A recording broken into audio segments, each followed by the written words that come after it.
Hello yes बच्चा लोग, आज हम लोग इवोल्यूशन स्टार्ट करेंगे।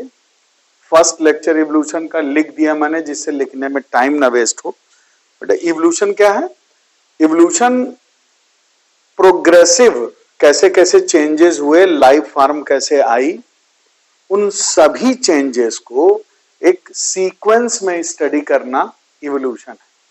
सबसे पहले इवोल्यूशन में जो मेन दो टर्म आते हैं, एक है बेटा इवोल्यूशनरी बायोलॉजी, इसी को हम बोलते हैं बायो इवोल्यूशन। ठीक है, सबसे पहला वही लिखा है कि जो history of life on earth है, study of history of life on earth is bio evolution और इवोल्यूशनरी बायोलॉजी। दूसरे नंबर का पॉइंट, टर्म इवोल्यूशन दिया था बेटा स्पेंसर ने, साइंटिस्ट थे। टर्म इवोल्यूशन किसने दिया? तो स्पेंसर ने दिया। दूसरा, कुछ इंपॉर्टेंट टर्म रिलेटेड, जैसे सबसे पहले नंबर पे आता है बायोपोएसिस। क्या है? तो बायोपोएसिस है ओरिजिन ऑफ लाइफ। बायोजनी, इस अर्थ पर ओरिजिन ऑफ लाइफ क्या है, उसको बोलते हैं बायोपोएसिस। बेटा ये बहुत इंपॉर्टेंट क्वेश्चन, बायोपोएसिस क्या है। दूसरा, बायोजेनी क्या है? तो evolution of organism is biogeny. Cargonogeny क्या है? Yes, this is cargonogeny. This is the evolution of various life form.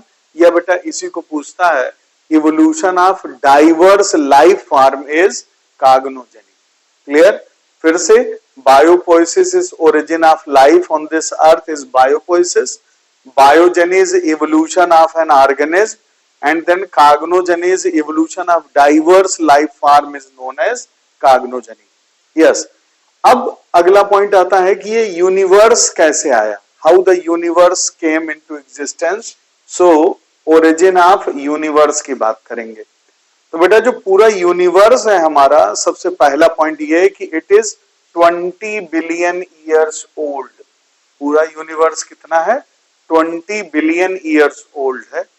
दूसरा, कौन सी थ्योरी है जो यूनिवर्स की ओरिजिन को एक्सप्लेन करती है? तो जो the theory is big bang hypothesis, जो इस यूनिवर्स की ओरिजिन को एक्सप्लेन करती है। क्या बोलती है कि एक बहुत बड़ा ह्यूज एक्सप्लोजन हुआ, जिसको कि हम फिजिकली हम नहीं एक्सप्लेन कर सकते, अनइमेजिनेबल। देखिए लिखा है अनइमेजिनेबल इन फिजिकल टर्म। ये था बिग बैंग थ्योरी में बहुत बड़ा एक्सप्लोजन हुआ। फिर लिख रहे हैं कि इस एक्सप्लोजन का रिजल्ट क्या हुआ। तो इस एक्सप्लोजन का रिजल्ट हुआ कि जो यूनिवर्स है वो वॉल्यूम में एक्सपैंड होने लगा। और बेटा जैसे ही जब कोई चीज एक्सपैंड होती है तो क्या होता है? टेम्परेचर डाउन होता है। और जब कोई चीज अगर कॉन्ट्रैक्ट होगी, कंडेंस होगी, तो टेम्परेचर बढ़ेगा। ये आपको नॉर्मल फेनोमेना पता है। जिसकी वजह से क्या हुआ? हाइड्रोजन और हीलियम इस तरीके की गैसेस बनी और ये कंडेंस हुई। दूसरे नंबर का पॉइंट, इन्हीं कंडेंसेशन की वजह से बहुत सारी गैलेक्सीज नई बन गई, बहुत सारी गैलेक्सीज बनी। जो सोलर सिस्टम है मिल्की वे गैलेक्सी, इस मिल्की वे गैलेक्सी है हमारी, और इसी में अर्थ बनी 4.5 बिलियन ईयर्स बैक। अर्थ बनी 4.5 बिलियन ईयर्स बैक। दूसरे नंबर का पॉइंट ये है कि अब बहुत सारे उस समय वोल्केनिक इरेप्शंस चलते रहे। इन वोल्केनिक इरेप्शंस की वजह से जो मोल्टन मास था वो रिलीज हुआ पूरा, और जैसे ही मोल्टन मास रिलीज हुआ तो इसने पूरी अर्थ की सरफेस को कवर कर लिया। साथ ही साथ में इसी जो वोल्केनिक इरेप्शन का जो मोल्टन मास रिलीज हुआ था, उसी से गैसेस रिलीज हुई, methane, ammonia, carbon dioxide, water vapour, ये सब गैसेस। इसी मोल्टन मास से रिलीज हुई gases methane, ammonia, carbon dioxide और वाटर वेपर गैसेस रिलीज हुई। अब यूवी रेडिएशन ने क्या किया? वाटर के ऊपर काम किया, इसको हाइड्रोजन और ऑक्सीजन में ब्रेक कर दिया। देखो जरा ध्यान से बेटा, हाइड्रोजन जो थी वो लाइटर थी, वो स्केप कर गई, और जो ऑक्सीजन थी वो फिर से अमोनिया, मीथेन, इन सब के साथ कंबाइंड करके उसने फिर से अगेन वाटर और कार्बन डाइऑक्साइड फिर से बना लिया, और फिर इस तरीके से उस समय जो हमारा प्रिमिटिव एनवायरनमेंट था उसमें किसी भी तरह की ऑक्सीजन नहीं फ्री अवेलेबल थी, but there was hydrogen. That's why जो हमारा प्रिमिटिव एनवायरनमेंट था वो रिड्यूसिंग था, रिड्यूसिंग एनवायरनमेंट। एक बार फिर से ध्यान से हम लोग देखते हैं, जरा देखिए जल्दी से। Evolution is study of history of life is bio evolution, evolutionary biology एक कॉमन टर्म है। दूसरा टर्म इवोल्यूशन दिया बेटा स्पेंसर ने।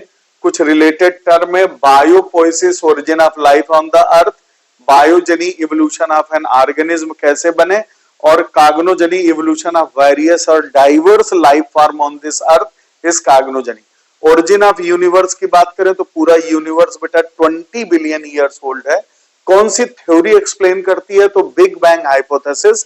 क्या थी बिग बैंग हाइपोथेसिस, तो एक बहुत बड़ा सा एक्सप्लोजन हुआ जिसको हम फिजिकली अनइमेजिनेबल था, किसी भी तरह से हम उसको एक्सप्लेन नहीं कर सकते थे। रिजल्ट क्या हुआ, रिजल्ट ये हुआ कि पूरा यूनिवर्स एक्सपैंड हुआ वॉल्यूम में, और जब वॉल्यूम में एक्सपैंड हुआ तो टेम्परेचर डाउन हुआ, और इस तरीके से हाइड्रोजन और हीलियम गैसेस बनी, और ये जो गैसेस आई इसी तरीके से बहुत सारी गैलेक्सीज बनी। हमारी गैलेक्सी मिल्की वे गैलेक्सी है। अर्थ बनी 4.5 billion years back. Volcanic eruption से जो मोल्टन मास रिलीज हुआ था उसने धीरे धीरे अर्थ की सरफेस को कवर कर लिया। फिर इसी मास से गैसेज आई जिसमें methane, ammonia, carbon dioxide, water vapour. बेटा यूवी रेडिएशन ने वाटर वेपर्स, वाटर को ब्रेक कर दिया हाइड्रोजन और ऑक्सीजन में। हाइड्रोजन लाइटर था तो एस्केप कर गया, ऑक्सीजन वहीं रहा, और ऑक्सीजन कंबाइन हो गया अमोनिया और मीथेन के साथ, और फिर से उसने वाटर और कार्बन डाइऑक्साइड बना लिया। इस तरीके से जो प्रिमिटिव एनवायरनमेंट था उसमें ऑक्सीजन नहीं था, हाइड्रोजन ज्यादा था। That's why the environment was reducing.